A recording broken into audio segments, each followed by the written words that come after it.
Jose Ancio, the MMA Fighting, speaking with Mirsad Bektic at the UFC 247 Media Day here in Houston. Now, before we get into the fights, my cameraman has a bone to pick with you. He wants to know where your mustache went. A mustache, man. After, how can I say this? After I met my girlfriend, then fiance, she was like, "That's enough with the mustache." Pretty much the opposite with him. She likes the mustache. Oh, really? Well, see, I attracted her, so I think the concept is no more attraction, nobody. Sure. Yeah. Well, speaking of your actual fighting career, I was doing a little bit of research, and I was like, I put your name in like Twitter, Instagram, to see what people are saying about you. And a lot of people are being like, "What happened to Mirsad Bektic? Like, why is what he was on this run and then he loses?" Do you hear any of that? Does it get annoying because you only on one loss, and all of a sudden people are like, "What happened to him? Like, where did he go?" Yeah, definitely. It doesn't get annoying, and I try not to play into the keyboard warriors too much. You know, everybody has an opinion, and there is a kernel of truth to what everyone says, right? I think in all contexts, there's a kernel of truth to that.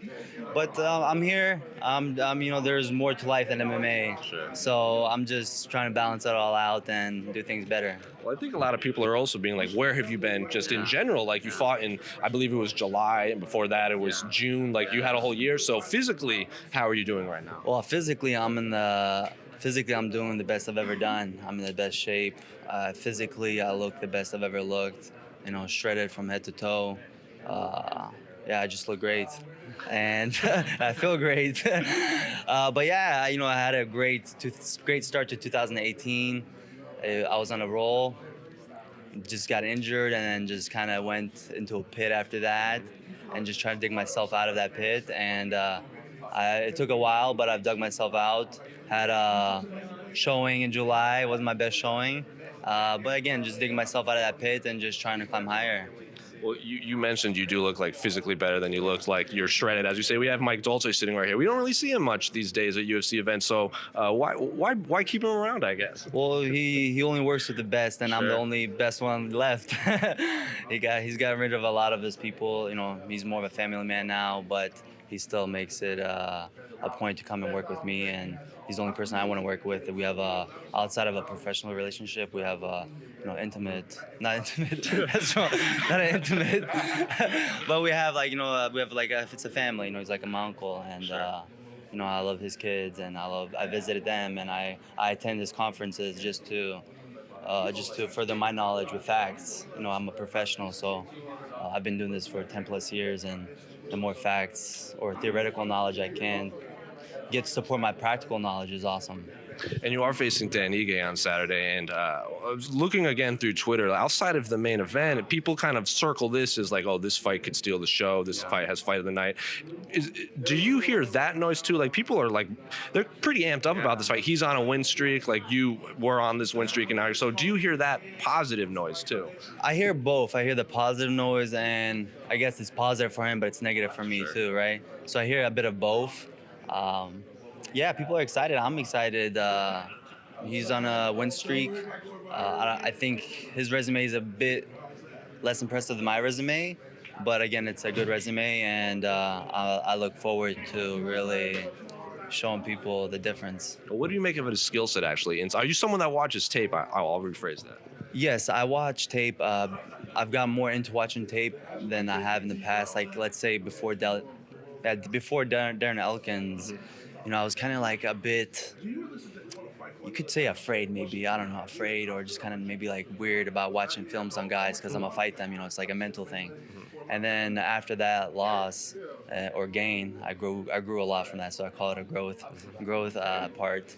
I started watching a lot of film, and I've watched a lot of film on not Darren, but on Dan, and just other guys too. I watch George now. I watch a lot of different guys that their styles I take away from and kind of try to mimic what they're doing. So you're watching a lot of fighters that aren't even fighting anymore, like past fighters and current fighters. Yeah, definitely. A lot of past and current. More like George and a few other guys that I won't name because you'll probably see a little bit of their style, now my style, Saturday. But yeah, so I've really honed watching the film, and sometimes I watch my opponent. I watched him, I think Tuesday at the gym, but it's like I've seen it already, I've practiced it, and now it's like I'm good. How much do you pay attention to the top of the division, even though you might be a few wins away from the top five? But how closely are you following like these? I think featherweight division is one of them. Like it's very top heavy. There seems to be a clog near the top. So how much are you focusing on that? Yeah, I'm focused on it, right? I follow my field pretty spot on, right? I want to make sure I know what's going on, who's at the top. And yeah, there's great guys now. It's Alexander. He called me out in 2018 after my victory over Ricardo Lamas. But I was like, no, this guy's too good just to fight for no reason. But So now, you saw his potential like even back then. yeah, he's well rounded. You know, got a couple wins, and he want to make. Now he at that time he wanted to make his name off of me. You know, I just beat Ricardo, so Mirsad looks like a good, matchup for him, I guess, at that time. I was like, well, he's a bit too tough for now, I want somebody higher ranked. Unfortunately, things didn't work out that way for me. They worked out for him, but I'm sure we're going to meet. If he's still there, we're going to meet. What do you think about Max getting the immediate rematch, or supposedly Dana White wants to give him? Do you think he was a champion that deserved that immediate rematch right away? Well, it seems like a lot of champions have gotten immediate rematches. Max Holloway has been at the top for a very long time. It was a fairly close fight. I don't think if the judges scored either one, people wouldn't have been upset. I haven't rewatched it the second time, but if it makes sense, go for it. And then one final question: January 2021 or February 2021, where are you? So this time next year, where are you? Oh, this time next year, I think like top 3 in the world. Really? On my way to wedding soon after and just going with life, but life is great, so just life is good, yeah, so I'm just looking forward to it, man. I'm looking forward to after this weekend. I look forward every day, so every day is great for me. Well, thank you so much and good luck on Saturday.